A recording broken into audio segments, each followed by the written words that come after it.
Check the mic and make sure it sound right, boys. 안녕하세요. 육상선수 출신 물리치료사 주씨입니다. 이번 영상은 러너들 사이에서 가장 핫한 주제죠.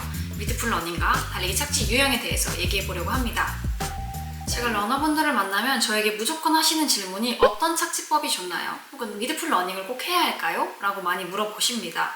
그렇다면 반대로 제가 여러분들께 묻고 싶은데요. 첫 번째, 왜 미드풀 러닝을 해야 한다고 생각하십니까? 두 번째, 미드풀 러닝의 이점이 무엇이라고 생각하십니까? 세 번째, 미드풀 러닝으로 착지법을 바꾸면 부상의 측면에서 또 기록의 측면에서 여러분들이 훨씬 더 좋은 결과가 있을 것이라고 생각을 하십니까?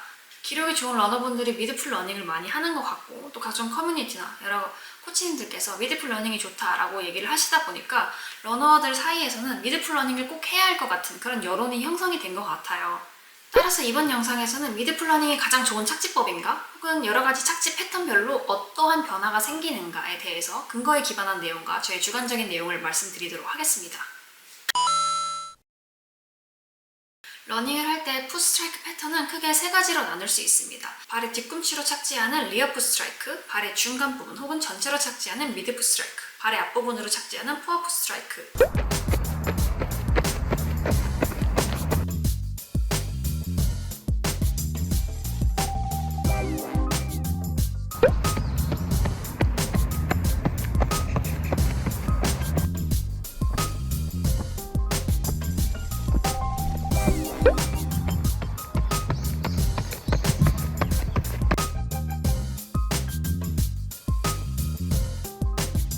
연구에 따르면 러너의 75%는 리어풋, 24%는 미드풋, 1%는 포어풋으로 착지한다고 합니다. 자, 그런데 미드풋도 미드풋 나름입니다. 저는 미드풋도 한번 두 가지로 분류를 해보고 싶은데요. 자연스럽게 미드풋이 나오는 내추럴 미드풋 혹은 그냥 발바닥 전체로 착지만 시켜버리는 언내추럴 미드풋으로 저는 한번 구분을 해보고 싶어요. 자연스럽게 미드풋 착지가 된다거나 혹은 미드풋 착지가 아니었음에도 불구하고 여러가지 연습, 노력을 통해서 미드풋 착지가 자연스럽게 나오는 분들을 내추럴 미드풋이라고 한다면 미드풋 러닝을 해야겠다라는 인식 때문에 달리기 자세의 여러 요소와 상관없이 그냥 착지만 발바닥 전체로 착지를 시켜버리는 이런 언내추럴 미드풋으로도 구분을 할 수 있을 것 같습니다. 각각의 스트라이크 패턴에는 특징적인 생체 역학적 변화가 있습니다. 그러나 이러한 것들을 무시하고 그냥 달리기 착지만 미드풋, 발바닥 전체로 착지를 하겠다라고 해서 바꾼다고 해서 이것이 진정한 의미의 미드풋 러닝은 아닐 수도 있다는 것입니다. 따라서 미드풋 착지를 하고 나서 오히려 부상이 늘었다 혹은 오히려 기록이 줄었다, 난 뭔가 더 불편하다 라고 하시는 분들은 여러 가지 요소와 상관없이 그냥 내가 착지만 미드풋으로 바꿨던 것은 아닌가, 이런 것들을 체크를 해보셔도 좋을 것 같습니다.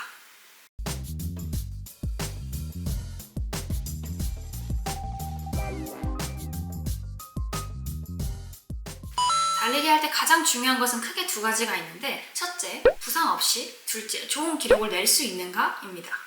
그렇다면 미드풋이 정말로 인체에 충격을 조금만 주는 착지 유형인 것인지 알아보도록 하겠습니다. 또 그와 더불어 각각의 스트라이크 패턴별로 어떠한 특징이 있는가 같이 알아보도록 하겠습니다. KCI에 등재된 달리기 착지 유형에 따른 인체에 미치는 충격의 변화라는 논문입니다.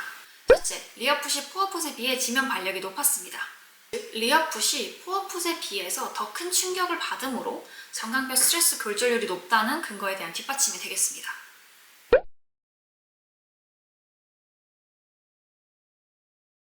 둘째, 미드풋의 경우는 충격력 자체는 리어풋보다는 낮았지만 최대 충격 지점까지 빠르게 도달하게 되어서 인체가 받는 충격이 결코 작지 않다라고 나와 있습니다. 이 논문에 적혀있는 대로 읽어드리면, 따라서 장시간 미드풋으로 달리기를 수행하는 것은 신중히 고려해야 한다 라고 나와 있습니다. 세 번째, 포어풋은 리어풋에 비해서 발바닥 굽힘의 모멘트가 커서 발목 주변의 부상을 유래할 수 있으며, 반면 리어풋은 무릎 관절의 편 모멘트가 크기 때문에 무릎 상해를 유발할 수 있다 라는 것이 이 연구의 결과입니다.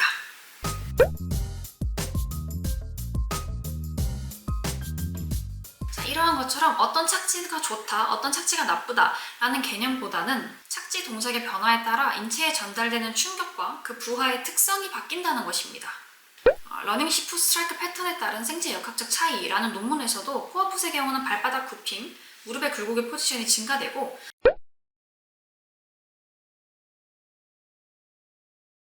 리어풋의 경우는 발등 굽힘, 무릎의 굴곡이 감소되는 포지션이라고